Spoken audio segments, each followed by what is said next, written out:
y el día de hoy que vamos a ver lo que se llama el sermón eficaz y los requisitos esenciales de un sermón. Una recomendación que les voy a dar a todos los hermanos es que, por ejemplo, a mí me han dado estos temas para yo exponerlos. Entonces, cuando a usted lo vayan a invitar a predicar, que yo sé que han salido ya a predicar, la mayoría de las ocasiones nos dicen o nosotros preguntamos, ¿algún tema en especial que quieres que prediquemos? Entonces, la mayoría de las veces nos van a decir lo que Dios ponga en su corazón, ¿sí? Pero también nos van a dar, nos gustaría que nos hablara de esto. Entonces, cuando les den un tema, sométanse a ese tema, ¿sí? En ocasiones me he topado con personas que por no estudiar el tema que les tocó o no entenderle, sacan la excusa de que el Espíritu Santo me movió hacia este tema, aunque me pidieron que hablara del Espíritu Santo. El Espíritu Santo me movió a que hablara de la liberación. Entonces, tenga cuidado, sométase a lo que les están pidiendo. Por ejemplo, lo más común, a mí cuando estaba dando clases en la universidad cristiana, a mí me decían, toca este tema, y yo tenía que hablar de ese tema. Me daban un libro, lo estudiaba, me daban ese libro con un mes, 3, 4 semanas de anticipación, lo estudiaba, preparaba la clase y al momento de dar la clase daba lo que me había tocado. En esas mismas clases un día invitamos a otra persona y teníamos que hablar de un libro del Nuevo Testamento. Cuando comenzó a hablar, inmediatamente el pastor y yo notamos, dice, este hermano le dimos el libro y ni siquiera lo abrió, porque no estaba dando nada. Y en lugar de hablar del libro que les comento del Nuevo Testamento, terminó hablando de otro libro del Nuevo Testamento también, pero de un evangelio que no tocaba hablar del evangelio. Y ministró y todo el hermano, estuvo bien, pero si a nosotros nos dan un tema, sométase a ese tema. ¿Decimos amén, hermanos? Los predicadores y los que van a predicar en un futuro. Entonces, siempre que nos digan, yo quisiera hablar ahora de otros temas, porque ya he estado hablando de esto durante 3, 4 semanas, pero tenemos que seguir hablando hasta que nos quede claro y hasta que el Señor nos diga ya. Entonces, bien, ¿con qué fin estamos haciendo esto, hermanos? ¿Cuál es el fin de todas estas predicaciones? El fin es, hermanos, ayudarles a preparar el sermón o la enseñanza que ustedes tengan y lo hagan debidamente estructurado, lo hagan responsablemente interpretado, actualizado y aplicable en la vida actual. Deseamos que todos y cada uno de los predicadores y de los que se van a levantar como predicadores, que sabemos que son muchos, nazca la inquietud de seguirse preparando, nazca la inquietud de crecer espiritualmente y crecer intelectualmente, nazca ese cosquilleo por irse a estudiar en algún lugar, de comprar libros, aquellos que yo no tenía la costumbre, en mi casa no teníamos la costumbre de leer libros, lo único que leíamos era el periódico. Y después de conocer al Señor y de tener hambre por conocerlo cada día más, comencé a leer la Biblia y de la misma manera comencé a comprar libros que me ayudaran a entender más de lo que es la palabra de Dios. Entonces, lo que deseamos es que usted siga aprendiendo en un crecimiento espiritual y un crecimiento intelectual. Amén, hermanos. Primera de Corintios capítulo 1 versículo 21. Primera epístola a los Corintios capítulo 1 versículo 21. Un versículo que ya habíamos visto, pero lo vamos a volver a repetir.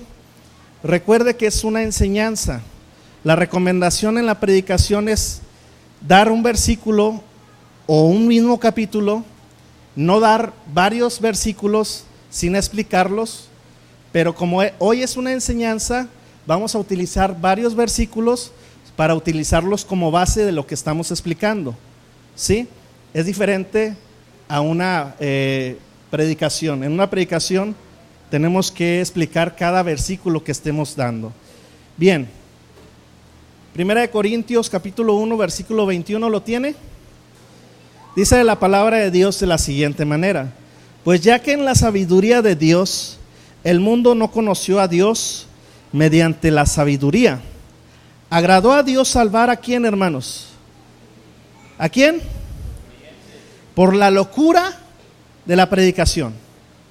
La palabra de Dios nos habla y nos dice que le agradó a Dios salvar a los creyentes por la locura de la predicación. Amén.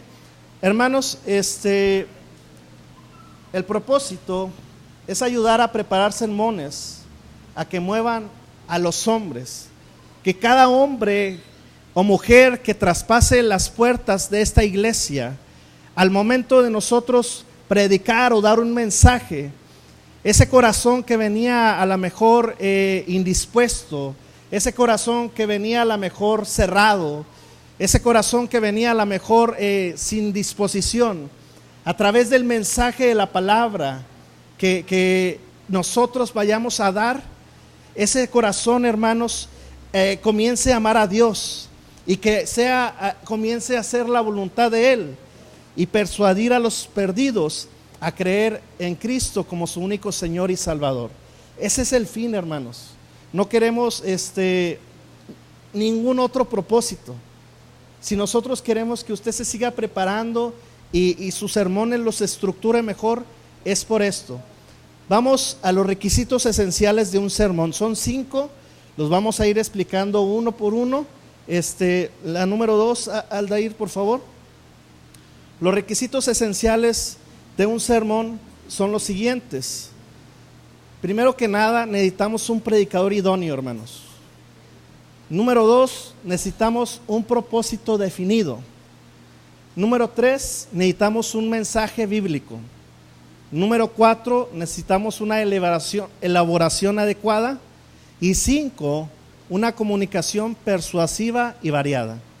Si llego a ir rápido y usted está anotando, yo al final le paso todos los apuntes o igual le paso las diapositivas, ¿sí? Igual por el Facebook puede volver a ver la predicación y ahí puede ir anotando más despacio. Bien, vamos a ver una por una, son 5. ¿Cuál es la primera característica? La primera es que necesitamos un predicador idóneo. ¿Qué significa, hermanos, un predicador idóneo? ¿Ustedes creen que la personalidad del predicador debe de influir en el sermón? Va de nuevo. ¿Creen que la personalidad, cuando hablo de la personalidad, estoy hablando del carácter y de la conducta del predicador? ¿Creen que sea indispensable dentro del mensaje? ¿Cuántos dicen que sí? Levante la mano derecha. ¿Cuántos dicen que no? Miedo. Bien. Hermanos, miren, nuestra personalidad influye más de lo que imaginamos. Nuestro carácter, nuestro testimonio influye más de lo que nosotros nos imaginamos. Últimamente a mí me han hablado para predicar en otras iglesias y aquí mismo hemos estado hablando acerca del matrimonio. Y una de las áreas donde más el Señor nos ha buscado, tanto a mi esposa como a mí, es ministrar parejas, que en matrimonios que están ya casi destruidos, matrimonios que están pasando por tribulaciones, el Señor nos ha movido a ministrar a esos matrimonios. Y de la misma manera nos ha invitado para ministrar matrimonios de otras iglesias. Ahora, un día estaba yo en mi casa, que es su casa, y cuando estaba ahí, comienzo a escuchar unos ruidos, más bien gritos, terribles, terribles, palabras muy feas.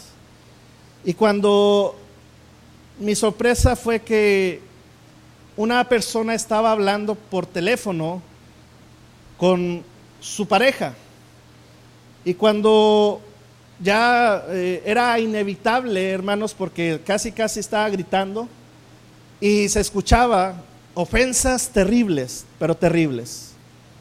Cuando llega mi esposa, yo le digo a Erika: ¿sabes qué, amor? Aunque nosotros en ocasiones tenemos diferencias, en ocasiones nos enojamos, a pesar de eso, nosotros no nos hemos ofendido, ni nos vamos a ofender como se ofendieron esas personas. Palabras que en mi vida imaginé que alguien le iba a decir así a su pareja, pero terrible, hermanos. Y yo le decía incluso a mi esposa: gracias a Dios que nosotros no llegamos a ese extremo. Gracias a Dios. Y imagínese si mi esposa y yo vivimos como el gato y el ratón, dicen, o vivimos así con problemas, no sé cómo, un dicho como perros y gatos, es lo que quería decir, nomás solamente estaba viendo a ver si estaban poniendo atención.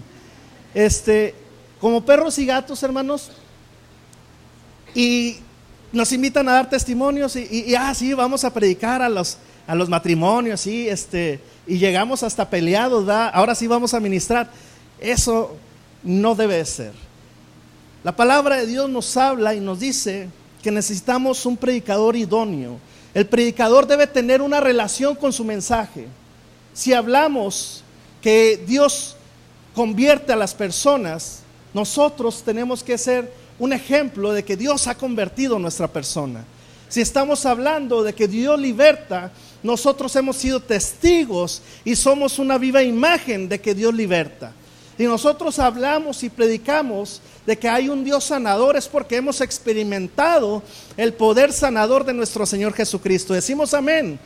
Hermanos, la predicación debe tener siempre una relación entre el predicador y su mensaje. Siempre, hermanos. Hay dos elementos que tienen que ver: la verdad y el carácter del predicador. Un cantante, hermanos, nos decía el pastor el otro día, nosotros conocemos a muchos cantantes seculares, y el cantante puede ser un infiel, puede ser un adúltero, puede ser un alcohólico, puede ser incluso un drogadicto, pero se para en un escenario y la gente que va a verlo no le importa eso. ¿Por qué? A ellos van a ver ¿a quién? Al artista. A ellos no le importa su vida privada. A las personas que van a ver al artista no le importa si es un adúltero, no le importa si es un mentiroso, no le importa si es un drogadicto o un alcohólico. Ellos quieren escucharlo cantar. Entonces, de la misma manera, un escritor, que hay muchos escritores que pueden ser inmorales, groseros o de carácter difíciles, pero a pesar de eso, sus libros se siguen vendiendo de gran manera. ¿Por qué? Porque su vida privada no influye en lo que él hace. Ahora, nosotros como predicadores no debemos y no podemos hacer lo mismo.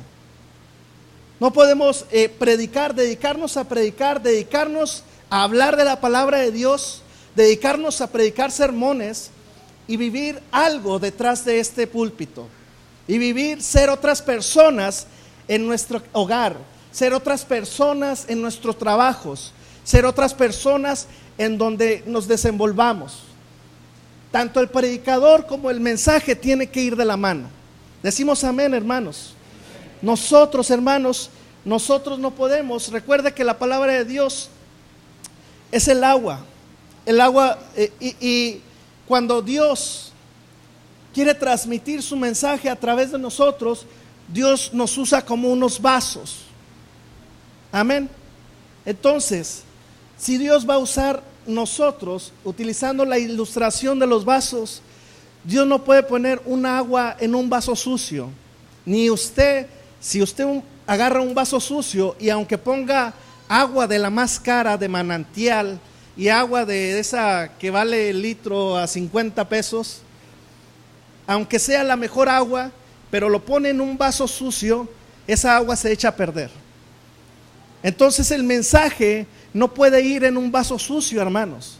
Siempre tiene que haber un vaso limpio. Y el predicador, hermano, idóneo, se caracteriza por 3 cualidades fundamentales que se las voy a nombrar. La primera es que el predicador idóneo es un convertido. Un predicador tiene que ser un convertido. No puede ser una persona que no se haya convertido, porque lo que predicamos es el evangelio de Cristo. Por lo tanto, debemos de ser participantes de él. Y cuando hablamos de que de que debe ser un convertido, tenemos que ser sinceros, que hay en algunas iglesias personas que pueden tener 5, 10, 20 años en la iglesia, pero aún no se han convertido. Decimos amén, hermanos. Hace algunos años estábamos al frente de una iglesia, pero esa iglesia pasó por una etapa muy difícil. La persona que estaba encargada de ahí cayó y a raíz de esa falta la iglesia desapareció y solamente quedaban 2 personas. Íbamos y ministrábamos, pero solamente seguían las 2 personas. Un día llega la persona que estaba encargada y me dice: esta iglesia no se va a levantar porque necesita que yo regrese. Yo le digo: ok, regresa, pero conviértete primero, porque un convertido no hace lo que tú hiciste. Una persona que ama al Señor Jesucristo no falla como tú fallaste. Pero él me insistía que él estaba bien. Pero hermanos, primeramente el predicador idóneo tiene que ser un convertido.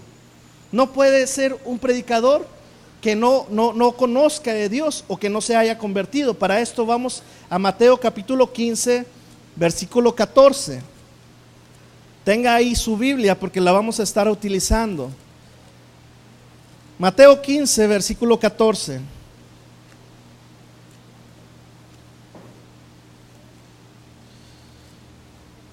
¿Lo tiene, hermanos? Dice la palabra de Dios de la siguiente manera: dejarlos, son ciegos, guías de ciegos. Y si el ciego guiare al ciego, ambos caerán al hoyo. Cuando hablaba Jesús acerca de esta porción, él se estaba refiriendo a los escribas y a los fariseos. Recordemos que si alguien sabía la ley, si alguien sabía acerca de las leyes, ¿eran quiénes? Ellos, los escribas y los fariseos. Pero ¿cuál era el problema de ellos? Que no estaban convertidos, que no aceptaban a Jesucristo, no lo aceptaban como el Mesías, no lo aceptaban como el Redentor. Entonces no estaban convertidos. Y la palabra de Dios, cuando nos habla acerca de estas personas, dice: son ciegos, guías de ciegos. Y si el cielo guiare al ciego, ambos caerán en el hoyo. Hermanos, el derecho de ser escuchado se gana, no se impone. El derecho de nosotros como predicadores ser escuchados, tenemos que ganárnoslo, no imponerlo. El respaldo del predicador siempre y su derecho de ser escuchado va a ser nuestra vida ejemplar. Siempre, hermanos, es muy incómodo escuchar a un predicador que tiene un mal testimonio. Va a ser muy incómodo escuchar a alguien que está predicando, pero que sabemos o conocemos que lleva una vida que no es agradable ante los ojos de Dios. Juan capítulo 3, versículo 11. San Juan capítulo 3, versículo 11. Nos lo dice de la siguiente manera. Juan 3:11 dice de la siguiente manera: de cierto te digo, que lo que sabemos, ¿qué? Hablamos. Y lo que hemos visto, testificamos. Y no recibís nuestro testimonio. ¿Qué vamos a hablar, hermanos? Lo que sabemos. ¿Qué sabemos? La palabra de Dios. ¿Qué hemos visto? Milagros, vamos a testificar de ellos. ¿Qué hemos visto? Vidas restauradas, vamos a testificar de ella. ¿Qué hemos visto? Matrimonios restaurados, vamos a testificar de ellos. Entonces, lo que hemos visto es lo que vamos a hablar. Y lo que sabemos, hemos aprendido, es lo que nosotros también vamos a empezar a hablar y a testificar. Estamos aquí, iglesia. El predicador, hermanos, debe ser un hombre nacido de nuevo. Un hombre que haya nacido de nuevo. Amén. El predicador, hermano, tiene cualidades personales. Dijimos que es un convertido, es una persona, el predicador idóneo, es un convertido. Número 2, tiene cualidades personales. ¿Cuáles son esas cualidades personales? Primera de Timoteo capítulo 3, versículo 2 al 7.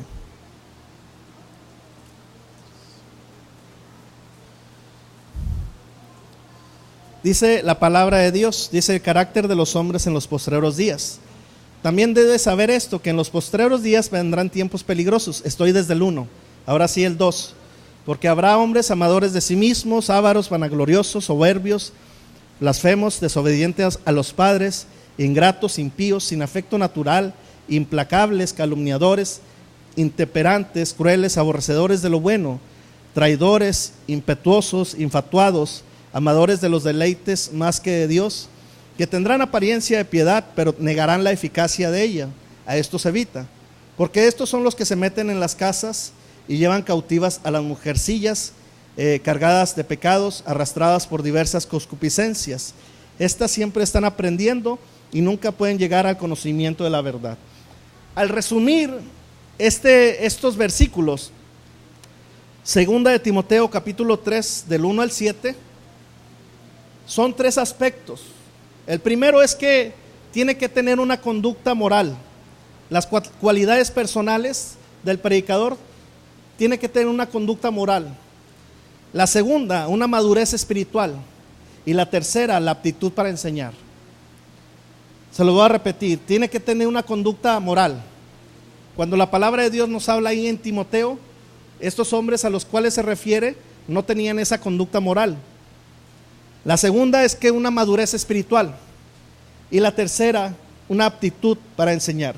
Cuando hablamos de conducta moral, estamos hablando que la conducta tiene que ser irreprochable.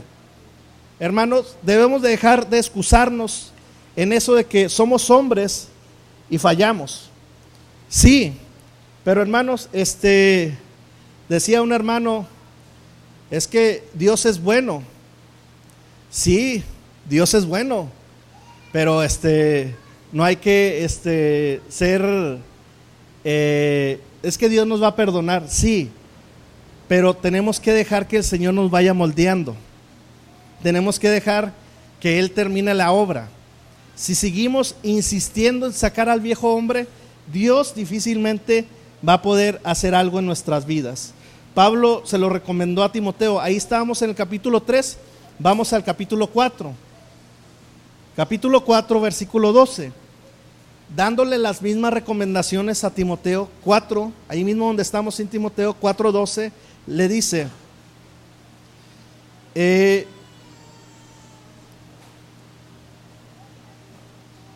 en primera, hermanos, perdón. Primera 4:12.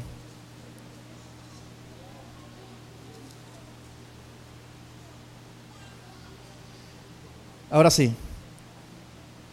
Primera de Timoteo capítulo 4 versículo 12. ¿Lo tiene?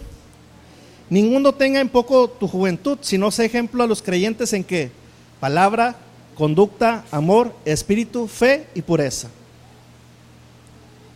Pablo se lo estaba recomendando, hermanos. Tenemos que tener conducta moral, madurez espiritual.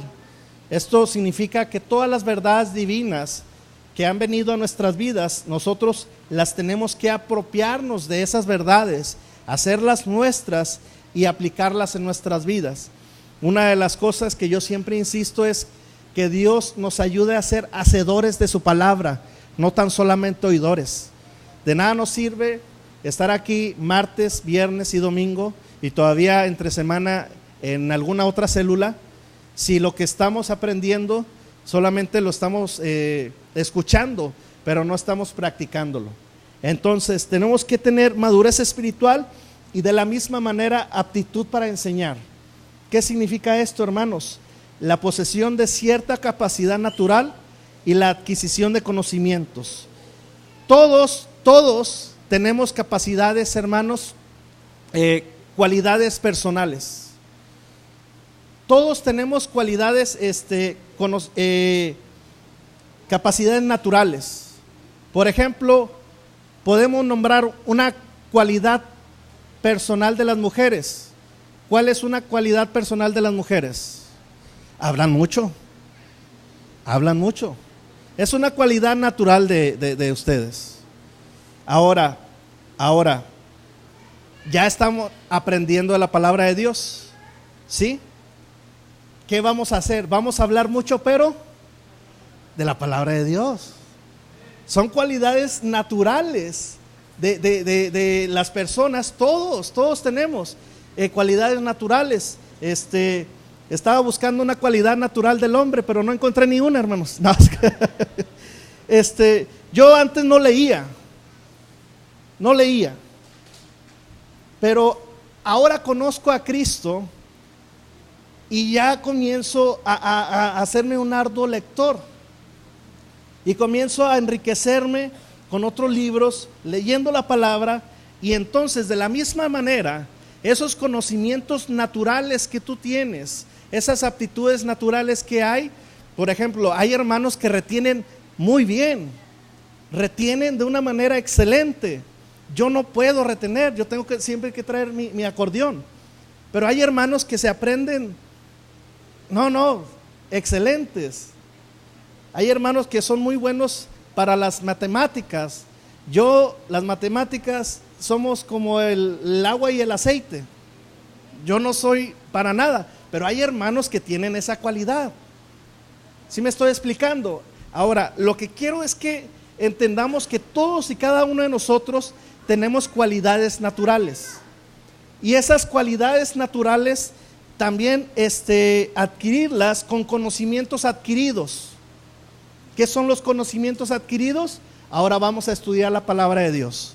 Y todo eso que estamos aprendiendo, la mujer habla mucho, ahora vamos a hablar más de la palabra de Dios. El hombre que retiene mucho va a retener y va a empezar a aplicar eso en su vida. Y así sucesivamente. Amén.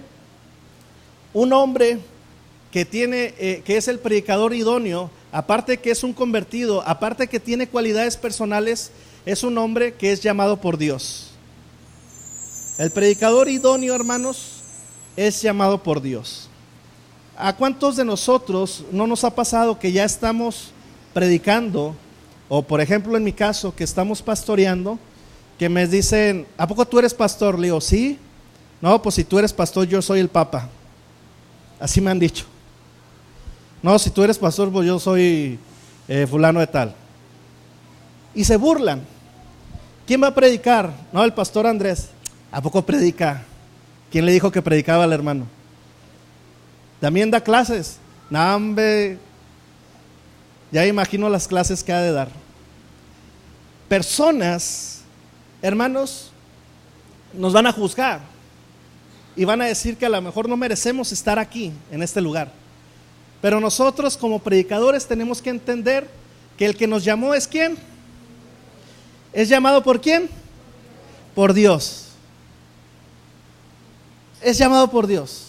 Ahora muchos dicen, yo quiero predicar, hermano, pero estoy esperando que llueva, y ya le dije al Señor que me mande una señal.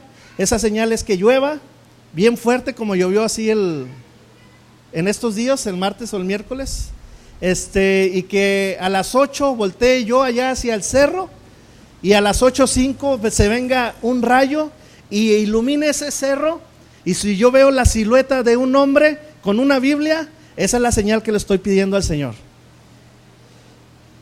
Y estamos pidiendo señales y confirmaciones cuando el Señor ya nos ha dicho que, y nos ha confirmado esto por medio de diferentes pasajes.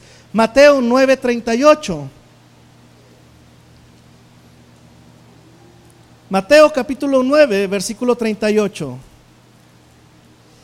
Dice la palabra de Dios de la siguiente manera: rogar pues al Señor de la mies que envíe, ¿qué, hermanos?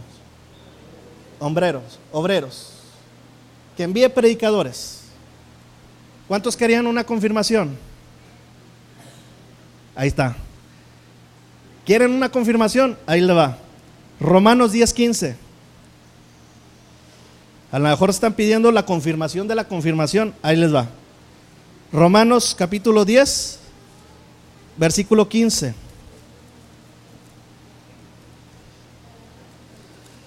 ¿Lo tiene? Dice: ¿y cómo predicarán si no fueren enviados? Como está escrito: cuán hermosos son los pies de los que anuncian la paz, de los que anuncian buenas nuevas.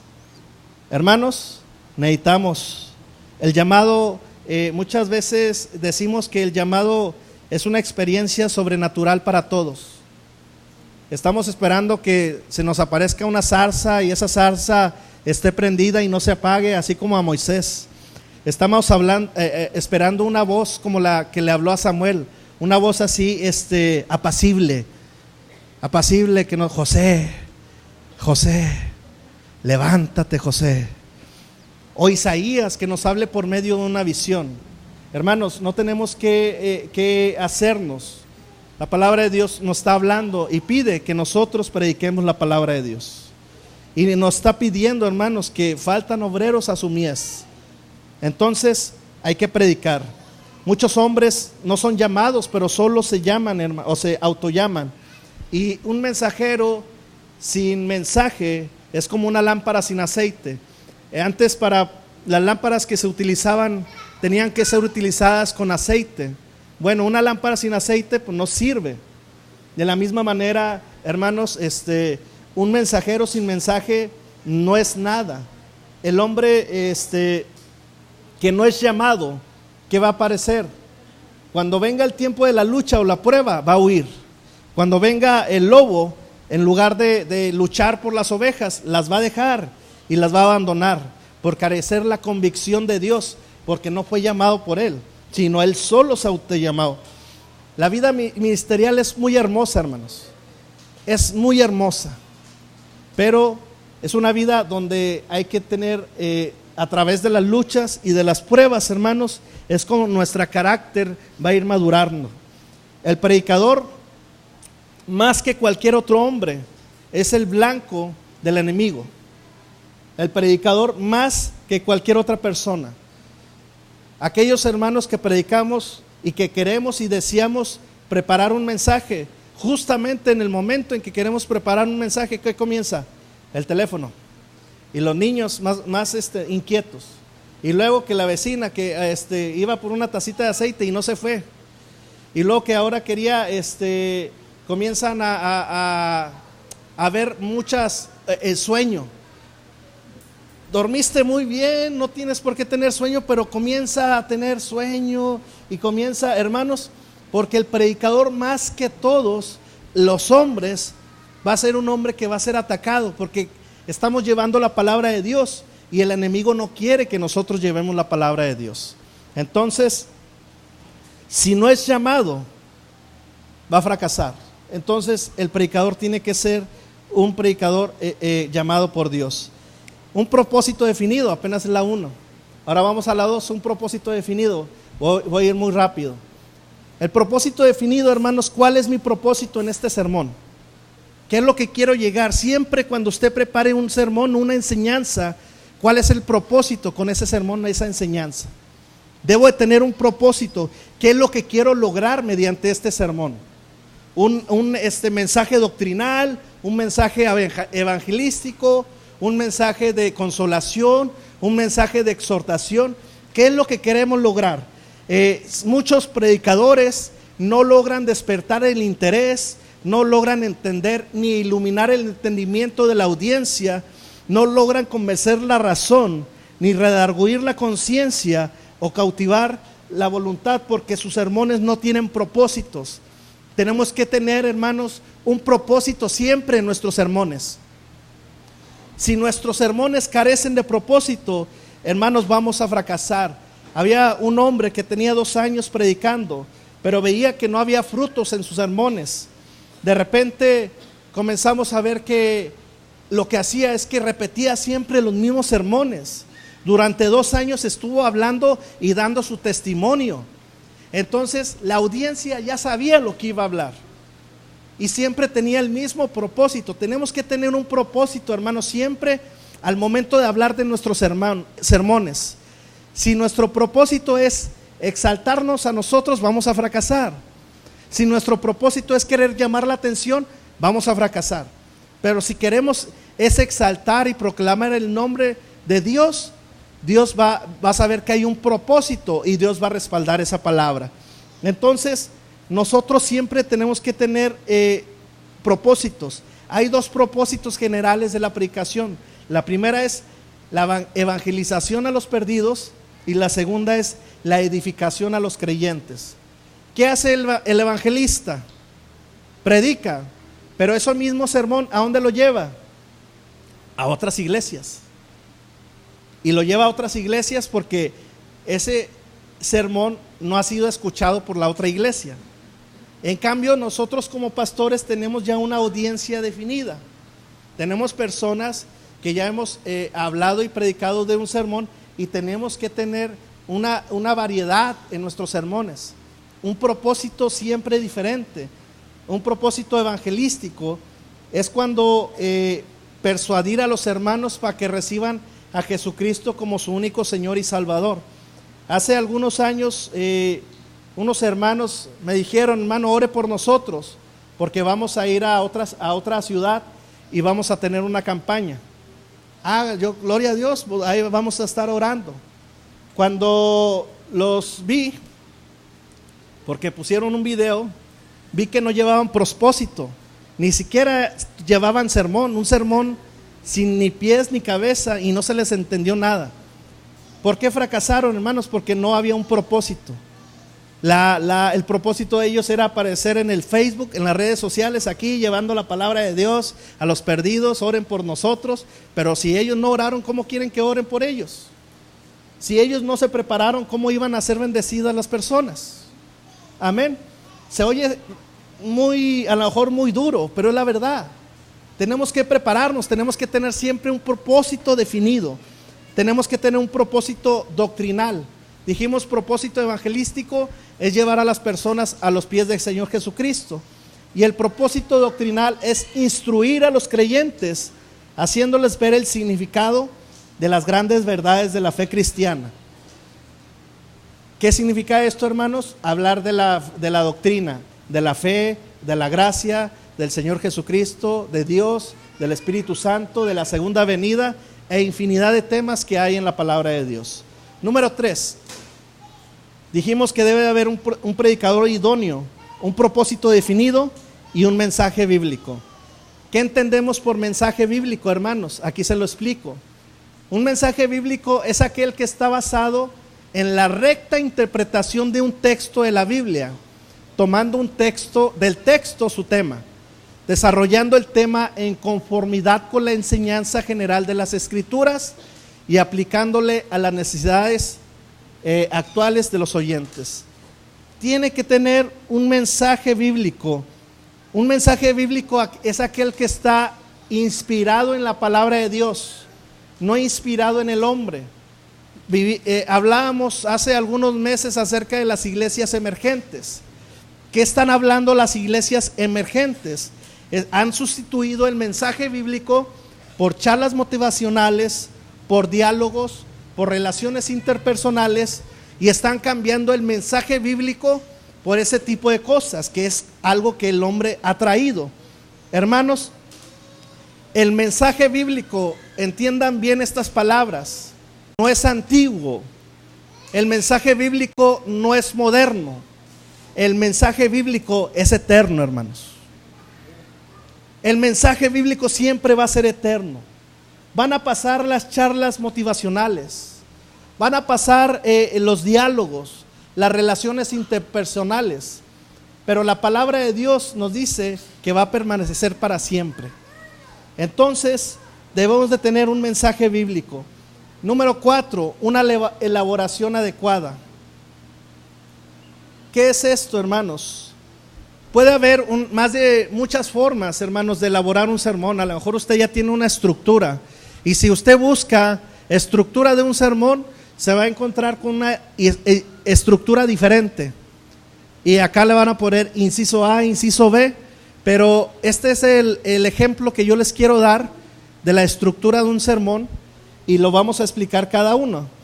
Puede haber muchas maneras. Hay muchos libros de homilética, hay muchos libros de preparación de sermones, pero esta es la forma sencilla que podamos hacer nosotros. ¿Qué significa? El título, hermanos, es el nombre del sermón. Al dar el título, hermanos, usted debe de siempre poner, cuando lo demos el título, esperar a que la gente se acomode de su asiento y que la gente muestre interés por escuchar nuestro sermón con simplemente escuchar el título. Hermanos, debemos de evitar títulos fantásticos, títulos vulgares o exagerados que prometen mucho de un sermón, pero simple y sencillamente no dan nada. Un día estaba en otra ciudad y fuimos a un congreso donde iba a predicar mi pastor. Para esto predicó primero una hermana, y cuando la hermana da el tema de su sermón, dice: vamos a hablar del siguiente tema, de la moda, lo que te acomoda. Yo dije, pues se escucha bien, vamos a ver. Desgraciadamente el tema estaba muy bien, el título, pero no habló nada. No habló ni de la moda ni de lo que lo acomodaba. No habló de nada, hermanos. Entonces, tenemos que entender, evitar títulos fantásticos o vulgares. Había un hombre que más que predicar o dar a conocer el evangelio, quería llamar la atención. Y un título un día le puso: no te me rajes, Pedro. Y hablaba de cuando Pedro se negó a Jesucristo. Y después lo volví a escuchar y dice: vamos a hablar acerca del uyuyuy. Dice: ¿qué es el uyuyuy? Aquellos que se creen mucho. Y en realidad esos títulos que él utilizaba, más que querer hablar de la palabra de Dios, quería llamar la atención de las personas, pero para que la gente se riera, y no hablaba nada, hermanos. Entonces, los títulos tienen que ser sencillos, simples, breves, y que apelen al corazón a la manera que siempre serán abiertos. Títulos que yo le he dado a sermones: el dominio propio ajeno, uno de los últimos, 4 pasos para un avivamiento, una iglesia en unidad, David y el gigante, creo que le puse David y el enano, pero algo así. Deben de ser títulos que al momento de que tú lo des, nazca el interés por escucharlo. Un día escuché a un hermano que vamos a hablar acerca del rubio de Nazaret, y desde ese momento el rubio de Nazaret, se escucha bien. Buscando la sombra de Pedro, dice, se escucha interesante. Jesús ama a los niños, buen título. O uno que cuando yo empecé a hablar acerca de los títulos de los sermones, que fue el que me gustó mucho: el dulce sabor del fracaso. Un predicador argentino. Dije, el dulce sabor del fracaso. Desde ese momento me llama la atención y comienzo a ver la predicación, y habla cuando los discípulos de Jesucristo estaban pescando y fracasaron, pero viene Jesús y comienza a dar la palabra, y la red, de tal manera, comienzan a haber pescados, de tal manera que la red se iba a romper. Entonces era hallarle el lado bueno cuando fracasamos, y por eso saca el nombre del dulce sabor del fracaso, que fue muy ad hoc a lo que fue el tema. Entonces, hermanos, lo primero que tenemos que hacer es el título, que es el nombre del sermón. El 2 es el texto. No me ande predicando sin dar un texto. Dice, recuerde que hemos tenido predicadores que vienen de fuera, que ya han estado predicando y ya casi al último, ahí les va el texto. No estaban predicando, estaban hablando de otra cosa. Tenemos que hablar mediante un texto, una porción de la escritura donde la verdad va a ser presentada con claridad y que sea la base de nuestro sermón. Hay un texto, hay una frase que utilizamos los predicadores, que es: un texto fuera de contexto es solo un pretexto.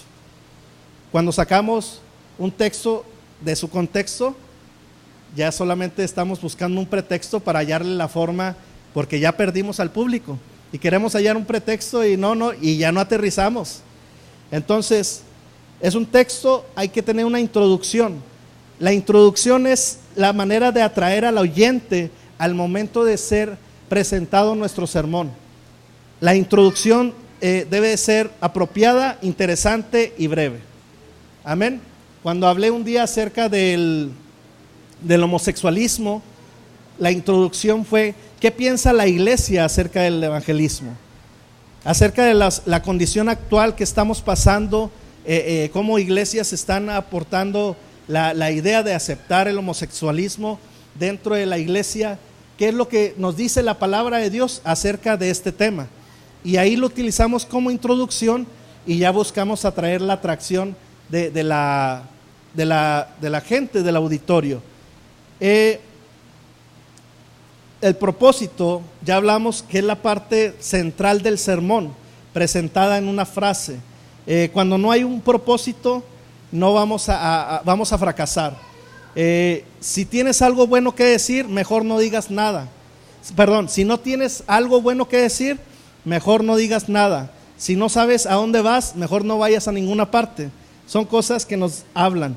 El desarrollo es la explicación detallada y la aplicación de todo lo que estamos hablando. La función del desarrollo es ampliar e ilustrar la aplicación en la vida. Y la conclusión es siempre construye un resumen de lo dicho para reafirmar la verdad presentada en la proposición. Dijimos que tenemos el título. Con el título y el texto comenzamos a despegar, ¿sí? Con la introducción y el propósito mantenemos el vuelo, y con el desarrollo también. Para poder aterrizar el sermón necesitamos ¿qué? Una buena conclusión. Entonces, por eso entre los predicadores se conoce que no supo aterrizar cuando no hubo una buena aplicación. Entonces tenemos que tener buenas aplicaciones, buenas conclusiones. ¿Y qué son las conclusiones? Puede ser con una ilustración, puede ser con un testimonio, puede ser con algo que haya sucedido, y con eso logra aterrizar. Y la última, hermanos, una comunicación persuasiva y variada. ¿Qué significa esto? El propósito total de la predicación es persuadir. ¿Y qué es persuadir, hermanos? Persuadir es modificar o cambiar la actitud. Los que estamos aquí, la mayoría somos cristianos. Y cuando estamos dando un sermón, nosotros no sabemos por lo cual la persona esté atravesando, por cuál situación o por cuál problema. Entonces, cuando nosotros hablamos y damos nuestro sermón, es persuadir. A lo mejor la persona viene desanimada, y cuando hablamos de persuadir, es persuadir para que la persona levante su ánimo. La persona que siente que ya no hay esperanza, es persuadirlo para que siga levantando y que siga creyendo que hay esperanza, que hay fe. Entonces, tenemos que tener una comunicación persuasiva y variada. Cuando hablamos, es lograr una decisión sobre el mensaje que se está tratando de comunicar. Vamos a Hechos capítulo 28. Hechos 28. Ahorita lo vimos, y con esto vamos a cerrar. Hechos 28, versículo 23 y 24.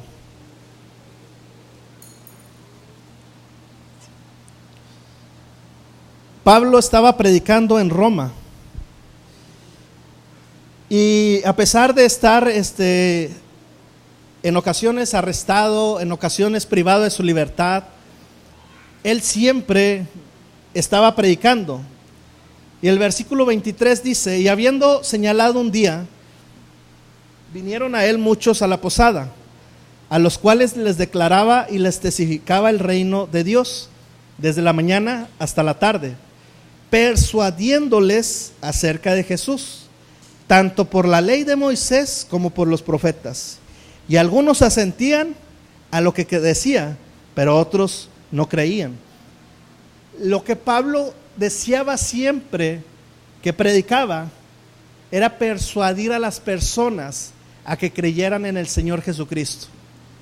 Cuando nosotros estamos aquí, tenemos que persuadir a las personas a creer en Jesucristo, a modificar su estilo de vida si está llevando una vida en pecado, a persuadirlos a que comiencen a levantar el vuelo y comiencen a echarle más ganas. De la misma manera, tenemos que tener una comunicación variada. ¿Qué entendemos por variada? ¿Quién da más? ¿Qué entendemos por variada, hermanos? No hablar siempre lo mismo. No tenemos que hablar siempre lo mismo. Mire, la Biblia está llena de muchos temas: la gracia, el amor de Dios, los frutos del Espíritu, los frutos de la carne, escatología, cristología, doctrina, infinidad de temas, el Pentateuco, de las cartas paulinas, de los evangelios sinópticos, de los hechos de los apóstoles. Puede agarrar temas por donde usted quiera, pero hermanos, dele una variedad. No siempre hable o dé su testimonio. No siempre hable. Si usted, a lo mejor, el amor de Dios, gloria a Dios, pero no siempre hable del amor de Dios. No siempre hable. En mi caso, siempre caigo en las epístolas paulinas. Es una materia que estudié mucho y me gusta, y es donde más me han buscado para ir a dar clases.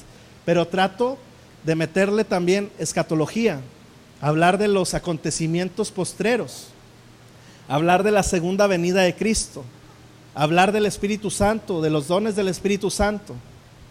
Entonces, tenemos que darle una variación, no hablar siempre de lo mismo. Había un conocido donde cuando sabíamos que tomaba el lugar, ya sabíamos con qué iba a concluir y con qué canto iba a tocar, porque siempre concluía con el mismo testimonio y siempre concluía con la misma canción. Entonces, hay que darle variedad, hermanos. Entonces, un sermón eficaz tiene 5 cosas. La número 1, ¿cuál es, hermanos? No la pongas, Aldair. No la pongas. Quiero ver, a ver si. ¿Cuál es la número 1? Fuerte. Predicador idóneo. La número 2. La número 2. Propósito definido. Número 3. Un mensaje bíblico. 4. Una elaboración adecuada. Y número 5. Una comunicación persuasiva y variada. Los que contestaron tienen 10, los que se quedaron callados les damos 9 para que no digan. Pásame la última, por favor. Se me olvidó tu nombre. Abdías. Para los que quieren seguirse preparando, aquí están estos libros. La mayoría de lo que vimos ahorita es de este libro que se llama El Sermón Eficaz. Este libro se escribió en el año 1970. Es el libro que se ha utilizado en la mayoría de los institutos bíblicos para la elaboración de sermones, pero se ha ido actualizando. La última actualización fue en el 2003. El Sermón Eficaz de James D. Crane Está el predicador cristiano de José Reina y el predicador efectivo, construye buenos sermones, que es Genaro Pot. Todos esos libros, hermano, la mayoría de los libros ahorita andan en 200, 250 pesos. Estos libros, el más caro a lo mejor el del sermón eficaz, le va a costar 200 pesos, pero los demás son chiquitos, le va a valer 100, a lo mucho 120, 130, que vale la pena. ¿Por qué? 100, 200 pesos nos los echamos en una sentada, en unos tacos y una hamburguesa, ¿sí o no? Entonces, inviértale bien, estos libros le van a ayudar mucho. Si tienen dudas, comentarios, ya saben, con toda confianza, aquí estamos. Póngase de pie.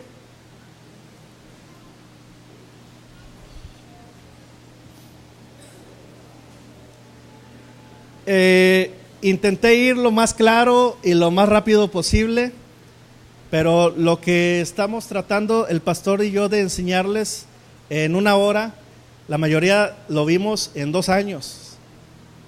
En 2 años. Entonces, por eso, si a lo mejor fui rápido o no se me entendió, con toda confianza acérquese, y dudas o comentarios, estamos para servirle. Amén. Vamos a orar ya para ser despedidos. Oramos dándole gracias a Dios por las personas que predican, por los que quieren ser predicadores, y en esta misma oración oramos para ser despedidos. Amén. Bendito Dios, muchas gracias, Padre. Gracias por esta oportunidad que tú me das de haber traído esta enseñanza.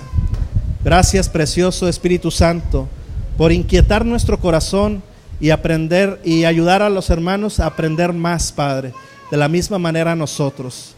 Ayúdanos a ser predicadores idóneos. Ayúdanos a tener siempre un propósito en nuestros sermones, a elaborar buenos mensajes, a tener, Padre, un propósito definido, a tener un texto, a siempre, Padre, persuadir los corazones y darle una variedad. Ayúdanos ante todo a que seas tú, Padre, el que nos guíe, en el nombre precioso de Jesús, y que estas clases ayuden, Padre, para que esta generación de predicadores que se ha levantado sea motivado, Padre, a seguirse preparando. De la misma manera pongo en tus manos aquellas personas que se van a querer, Padre, levantar para poder seguir, Padre, preparándose. Gracias, Señor mío. Nos despedimos de este lugar, mas nunca de tu presencia. Llévanos con bien a cada uno de nuestros hogares, a cada uno de nuestros destinos, en tu santo y precioso nombre. Amén y amén. Hermanos.